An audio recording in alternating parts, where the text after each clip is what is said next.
আসন্ন ত্রয়োদশ জাতীয় সংসদ নির্বাচন ঘিরে রাজশাহী জেলার ৯ উপজেলা নিয়ে গঠিত ৬টি আসনে এবার মাঠ চষে বেড়াচ্ছেন শতাধিক মনোনয়ন প্রত্যাশী। তাদের মধ্যে প্রতি আসনে মনোনয়ন প্রত্যাশী বিএনপির অন্তত ৫ জন করে। জামায়াতে ইসলামীর রয়েছে একক প্রার্থী। ইসলামী অন্য দলগুলো এখনো পুরোপুরি মাঠ গোছাতে পারেনি। অন্যদিকে সব এলাকায় কমিটি দিতে পারেনি নবগঠিত দল জাতীয় নাগরিক পার্টি এনসিপি।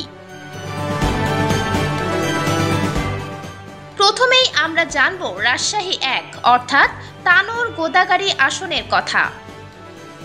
রাজশাহী ১ গোদাগাড়ী ও তানোর উপজেলা নিয়ে গঠিত এই আসনে বিএনপির মনোনয়ন প্রত্যাশী অন্তত ৬ নেতা। তারা হলেন বিএনপি চেয়ারপারসনের উপদেষ্টা পরিষদের সদস্য মেজর জেনারেল শরীফ উদ্দিন, বিশিষ্ট শিল্পপতি অ্যাডভোকেট সুলতানুল ইসলাম তারেক, রাজশাহী মহানগর বিএনপির সাবেক বন ও পরিবেশ বিষয়ক সম্পাদক engineer K M Jewel, supreme court জাতীয়তাবাদী আইনজীবী ফোরামের সহ সাংগঠনিক সম্পাদক ও গোদাগাড়ী উপজেলার বিএনপি সহসভাপতি ব্যারিস্টার মাহফুজুর রহমান মিলন, জেলা বিএনপির সাবেক সহসভাপতি সাজিদুর রহমান মার্কনি, জিয়া পরিষদের রাজশাহী বিভাগীয় কমিটির সদস্য সচিব এবং কেন্দ্রীয় কমিটির সহকারী মহাসচিব অধ্যক্ষ আব্দুল্লাহ আল মাহমুদ বিপ্লব। মনোনয়ন পাওয়ার জন্য প্রতিযোগিতা করতে গিয়ে কোন্দলে জড়িয়ে পড়ছেন তারা। প্রচার চালাতে বিভিন্ন সময় মহড়া দেওয়া সহ নানাভাবে প্রভাব বিস্তার করার চেষ্টা করছেন। এ সময় তাদের অনুসারীদের মধ্যে সংঘর্ষ, ধাওয়া পাল্টা ধাওয়ার ঘটনাও ঘটেছে। অপরদিকে একক প্রার্থী নিয়ে জোর প্রচার চালাচ্ছে জামায়াত। দলের কেন্দ্রীয় নায়েবে আমির অধ্যাপক মুজিবুর রহমান এই আসনে ভোটের মাঠ চষে বেড়াচ্ছেন। তিনি ১৯৮৬ সালে একবার এই আসন থেকে এমপি নির্বাচিত হয়েছিলেন।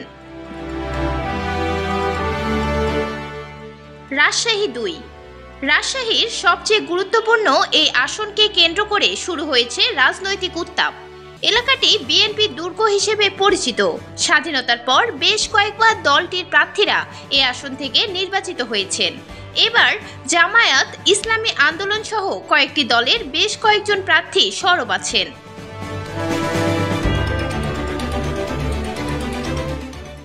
এ আসনে মনোনয়ন প্রত্যাশী হিসেবে বিএনপির ৩ নেতার নাম আলোচনায় এসেছে। তাদের মধ্যে আলোচনার শীর্ষে রয়েছেন দলের চেয়ারপারসনের উপদেষ্টা ও রাজশাহী সিটি কর্পোরেশনের সাবেক মেয়র মিজানুর রহমান মিনু। এরপরই জল্পনা কল্পনার শীর্ষে আছেন দলের সিনিয়র যুগ্ম মহাসচিব রুহুল কবির রিজভী।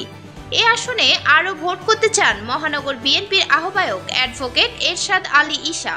তারা সবাই মাঝে মধ্যে গণসংযোগ করছেন। অন্যদিকে এ আসনে আনুষ্ঠানিকভাবে কারো নাম ঘোষণা করেনি জামায়াত। প্রার্থী চূড়ান্ত না করলেও দলটির সাংগঠনিক তৎপরতা ব্যাপক। থানা, ওয়ার্ড ও মহল্লা পর্যায়ে নিয়মিত গণসংযোগ করছে দলটির নেতারা। একই সঙ্গে জনপ্রিয় নেতাকে প্রার্থী দেওয়ার জন্য গোপনে ভোট নিচ্ছে জামায়াত।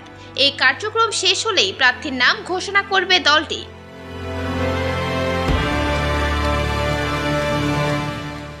রাজশাহী ৩ পবা মোহনপুর আসনটির সীমানা মহানগরীর চারপাশে হওয়ায় সব দলের কাছেই অতি গুরুত্বপূর্ণ। এখানে বিএনপি ও জামায়াতের আধিপত্য বেশি। এবার বিএনপির মনোনয়ন পেতে তৎপরতা চালাচ্ছেন ৩ জন। তাদের অন্যতম কেন্দ্রীয় কমিটির ত্রাণ ও পুনর্বাসন বিষয়ক সহ সম্পাদক অ্যাডভোকেট শফিকুল হক মিলন। তিনি ২০১৮ সালের নির্বাচনে দলের মনোনয়ন পেয়েছিলেন। অপর দুজন হলেন জেলা বিএনপির সাবেক যুগ্ম সাধারণ সম্পাদক রায়হানুল ইসলাম রায়হান ও সাবেক প্রতিমন্ত্রী প্রয়াত অ্যাডভোকেট কবির হোসেনের ছেলে নাসির হোসেন অস্থির। এ আসনেও জামায়াতের একক প্রার্থী অধ্যাপক আবুল কালাম আজাদ ইতোমধ্যে স্থানীয়ভাবে জনপ্রিয় নেতা হিসেবে পরিচিতি লাভ করেছেন।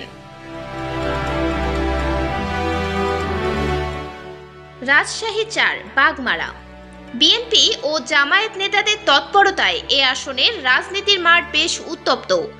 বিএনপির মনোনয়ন প্রত্যাশা করছেন অন্তত ৬ জন। তাদের মধ্যে রয়েছেন উপজেলা বিএনপির আহ্বায়ক ডিএম জিয়াউর রহমান জিয়া, উপজেলা বিএনপির সদস্য সচিব অধ্যাপক কামাল হোসেন, সাবেক ছাত্রদল নেতা ও আমেরিকা প্রবাসী ডক্টর জাহিদ দেওয়ান শামীম, জেলা যুবদলের সদস্য সচিব রেজাউল করিম টুটুল, অবসরপ্রাপ্ত সেনা কর্মকর্তা জহুরুল ইসলাম, স্বেচ্ছাসেবক দলের কেন্দ্রীয় স্বাস্থ্য বিষয়ক সহ সম্পাদক ডাক্তার আশফাকুর রহমান শেলি এবং জাতীয়তাবাদী আইনজীবী ফোরামের সদস্য ব্যারিস্টার সালেকুজ্জামান সাগর কয়েকজন প্রতিদ্বন্দ্বী থাকায় সংঘাতের ঝুঁকিও আছে। এ আসনেও জামায়াতের রয়েছে একক প্রার্থী। আনুষ্ঠানিকভাবে ডাক্তার আব্দুল বারী সর্দারের নাম ঘোষণা করার পরেই এলাকায় ব্যাপক সাড়া পড়ে। তাকে শক্তিশালী প্রতিদ্বন্দ্বী ভাবছেন অন্য দলের সম্ভাব্য প্রার্থীরা।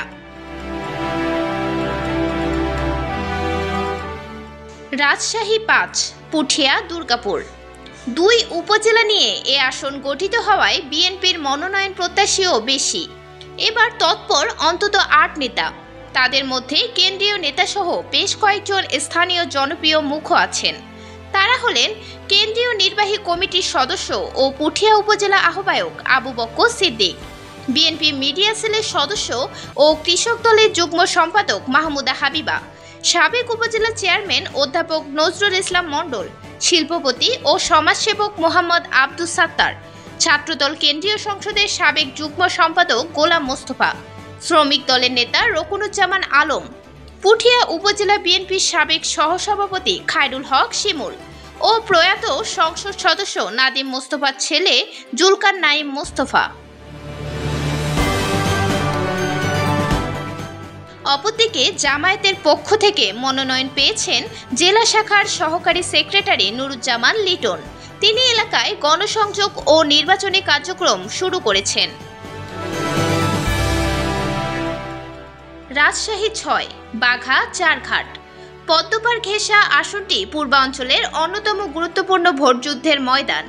এখানেও বিএনপির মনোনয়ন প্রত্যাশীদের মধ্যে চলছে জোর প্রতিযোগিতা। এ সুযোগে জামায়াত মাঠ দখলে নিতে নানা কৌশলে এগুচ্ছে। ইতোমধ্যে দল দুটির নেতাকর্মীদের মধ্যে একাধিক সহিংসতার ঘটনাও ঘটেছে, যা এলাকার রাজনৈতিক পরিস্থিতিকে ক্রমেই উত্তপ্ত করছে। এ আসনে বিএনপির মনোনয়ন প্রত্যাশী ৬ জন। তারা হলেন জেলা বিএনপির আহ্বায়ক আলোচিত মুখ আবু সাইদ চাঁদ, জেলা বিএনপির সাবেক যুগ্ম সম্পাদক ও জেলা যুবদলের সাবেক সভাপতি আনোয়ার হোসেন উজ্জ্বল, কেন্দ্রীয় বিএনপির সদস্য দেবাশিস রায় মধু, জেলা বিএনপির সাবেক সাংগঠনিক সম্পাদক গোলাম মোস্তফা মামুন, বাঘা উপজেলা বিএনপির সাবেক সভাপতি নুরুজ্জামান মানিক, বাঘা উপজেলার বিএনপির সাবেক সহসভাপতি বজলুর রহমান।